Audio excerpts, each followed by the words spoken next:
Hello, and welcome to the Southern Bible Thumper channel.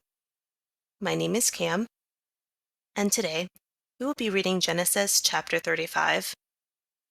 And God said unto Jacob, Arise, go up to Bethel, and dwell there, and make there an altar unto God, that appeared unto thee when thou fleddest from the face of Esau thy brother.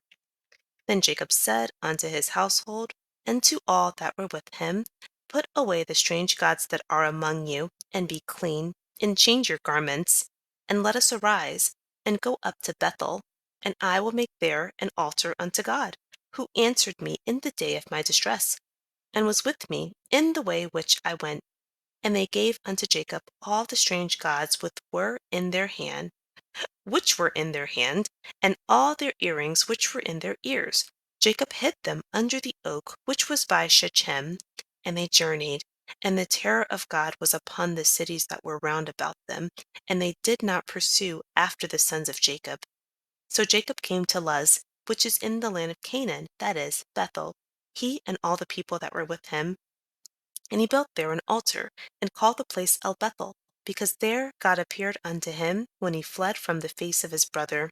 But Deborah, Rebekah's nurse, died, and she was buried beneath Bethel under an oak, and the name of it was called Allanbacuth. And God appeared unto Jacob again when he came out of Padan-aram, and blessed him. And God said unto him, Thy name is Jacob, thy name shall not be called any more Jacob, but Israel shall be thy name. And he called his name Israel. And God said unto him, I am God Almighty, be fruitful and multiply. A nation and a company of nations shall be of thee, and kings shall come out of thy loins. In the land which I gave Abraham and Isaac, to thee I will give it, and to thy seed after thee will I give the land. And God went up from him in the place where he talked with him. And Jacob set up a pillar in the place where he talked with him, even a pillar of stone. And he poured a drink offering thereon, and he poured oil thereon. And Jacob called the name of the place where God spake with him, Bethel. And they journeyed from Bethel. And there was but a little way to come to Ephrath, and Rachel travailed, and she had hard labor. And it came to pass, when she was in hard labor, that the midwife said unto her, Fear not, thou shalt have this son also. And it came to pass, as her soul was departing, for she died, that she called his name Benoni. But his father called him Benjamin. And Rachel died, and was buried in the way to Ephrath, which is Bethlehem. And Jacob set up a pillar upon her grave, that is the pillar of Rachel's grave, unto this day. And Rachel journeyed, and spread his tent beyond the tower of Edar. And it came to pass, when Israel dwelt in that land, that Reuben went and lay with Bilhah his father's concubine, and Israel heard it. Now the sons of Jacob were 12. The sons of Leah, Reuben, Jacob's firstborn, and Simeon, and Levi, and Judah, and Issachar, and Zebulun. The sons of Rachel, Joseph, and Benjamin. The sons of Bilhah, Rachel's handmaid, Dan, and Naphtali. And the sons of Zilpah, Leah's handmaid, Gad, and Asher. These are the sons of Jacob, which were born to him in Padan-aram. And Jacob came unto Isaac his father, unto Mamre, unto the city of Arba, which is Hebron, where Abraham and Isaac sojourned. And the days of Isaac were 180 years. And Isaac gave up the ghost, and died, and was gathered unto his people, being old and full of days. And his sons Esau and Jacob buried him. Summarizing chapter 35. So God told Jacob to go to Bethel and dwell there, to build an altar to the same God that you called on when you were fleeing Esau. And Jacob tells his household to put away foreign gods, to purify yourselves, change your clothes, and then told them that they needed to give him their idols and their earrings, which Jacob put under an oak tree. As they traveled, the terror of God was on the cities around them, and they did not pursue Jacob. Jacob arrived at Luz, built an altar, called upon God. The next event, Deborah, who is Rebekah's nurse, died, and she was buried under an oak tree. Jacob's mother was Rebekah, so Rebekah's caretaker passed away. Verse 10, God changes Jacob's name to Israel and told him that he should be fruitful and multiply. Many nations and kings will come from him. Verse 14, God left, and the text calls him Jacob. He sets up a pillar where God spoke with him, calls it Bethel. Jacob and his household traveled to Ephrath. It says Rachel travailed, meaning she had a difficult and painful labor. And then she died giving birth to Benoni, and Jacob called him Benjamin and buried her. Reuben slept with Bilhah, his father's concubine, and then the lineage of each wife or each wife, concubine, and all of their children is listed. And then verse 28, Isaac dies at 180 years old. Jacob and Esau bury him, and Isaac is Jacob and Esau's father. Highlights from chapter 35. In verse 1, God tells him, "Go to Bethel, make an altar unto the God that appeared to you when you were fleeing Esau." What God is saying here is, in your last distressing event, which is with Esau, I was there for you. You called upon me. Call upon me and trust me now during this time.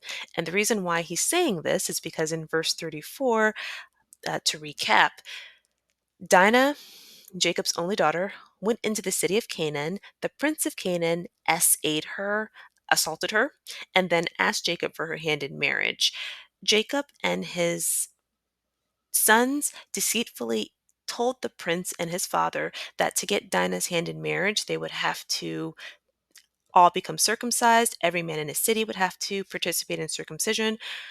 And so the son and the king ordered that all the men in the city do this. But once they did and they were healing, then Jacob's two sons, Simeon and Levi, uh, slaughtered all of the men in the city, all of them, including the prince and the king, and then looted all of their goods and took the women and children captive. So after this mass murder, Jacob can't live in this city anymore and he's going to have to flee. As you may be able to empathize, Jacob is now in distress. So God told him, well, hey, just go to Bethel. You can trust me.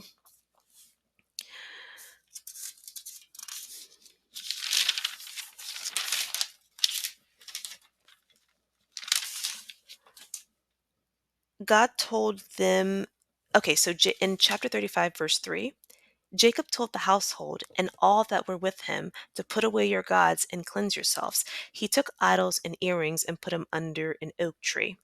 So in chapter 31, verse 19, Rachel took her father's images or gods.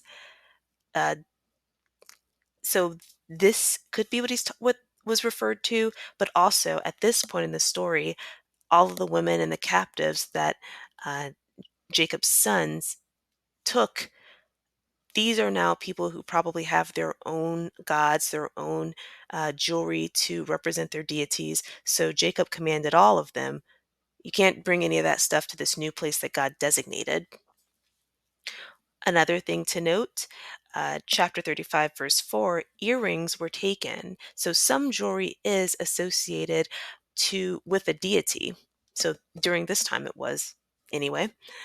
But even though right here, this is an example of jewelry being representative of a deity. In chapter 24, verse 22, Abraham's unnamed servant gave Rebekah a golden earring. And Rebekah was the wife for Isaac. Abraham sent a servant to find a wife. And so in that instance, it was a gift. And that was called an earring in the text as well. Verse 5, the terror of God was upon the cities that were around them, and they did not pursue after the sons of Jacob. The same terror or fear or dread is described in Genesis chapter 9, verse 2. And it says there, the fear of you shall be upon all that moveth on earth. All this means is there is an instinct to stay away, to not pursue, or to not cause conflict. So that's what God instilled in the cities around Jacob, because again, he's fleeing because his sons committed mass murder. So they're not in the safest position. And so that instinct was given from God to help guide Jacob safely. Chapter 35, verse 10, Jacob's name change to Israel. The first time his name change was mentioned was chapter 32, verse 28. An unnamed man wrestled Jacob, dislocated his thigh, and called him Israel, which means to struggle. That is the first occurrence of his name being Israel. In chapter 35, verse 9 through 10, God confirms Jacob's name change after Deborah, who was Rebekah's nurse, died. So then the third time he's called Israel is chapter 35, verse 21, after Rachel dies in childbirth. So he's addressed as Israel then. And then in chapter 35, verse 22, after finding out his son Reuben slept with one of his concubines, Bilhah, he's referred to as Israel then. But in chapter 35, verse 14, the text refers to him as Jacob.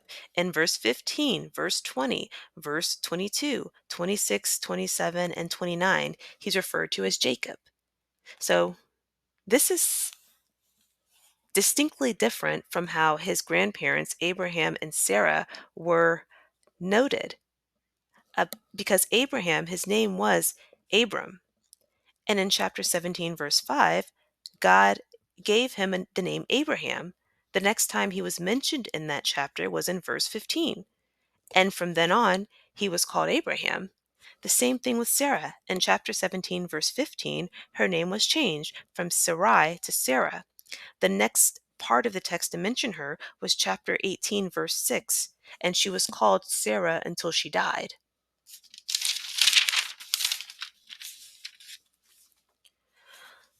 One other thing to mention is the status of these women.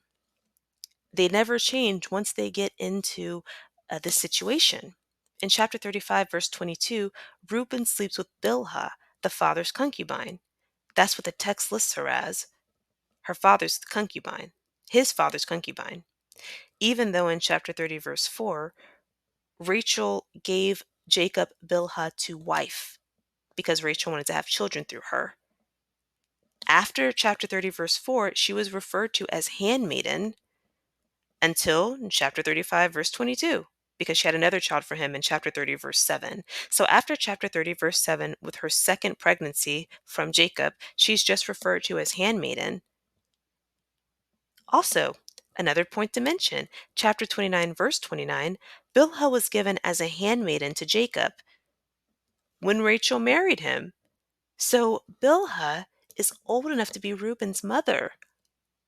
She's old enough to be his mother.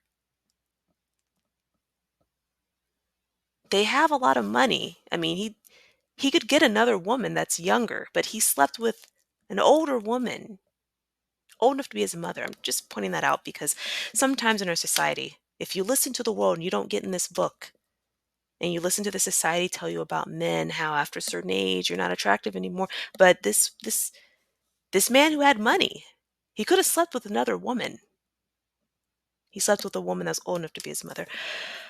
Uh,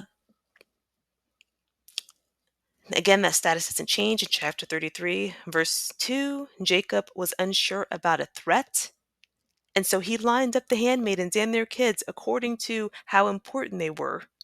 So the handmaidens and the kids went up front, and then Leah and her kids went behind the handmaidens, and then Rachel and Joseph were at the very back because that indicated the level of importance he had. The Bible says that he loved Rachel more than he loved Leah, and it doesn't say at all that he loved the handmaidens. So their name, that Bilhah wasn't even mentioned by name ever again until chapter 35, verse 22, when she did something else salacious. Sometimes this women don't even get attention. She didn't even get any attention properly until she did something salacious. So that's where that pattern in women comes from, possibly. Also, another thing to notice in chapter 30, verse 5 through 12, Bilhah and Zilpah, the handmaidens to Jacob, they did not get to choose the names for their children or to be attached to Jacob as permanent concubines. They didn't have any agency over their sexuality. They just were commanded to do things and have children. Thank you for watching this video, and we will now be moving on to chapter 36.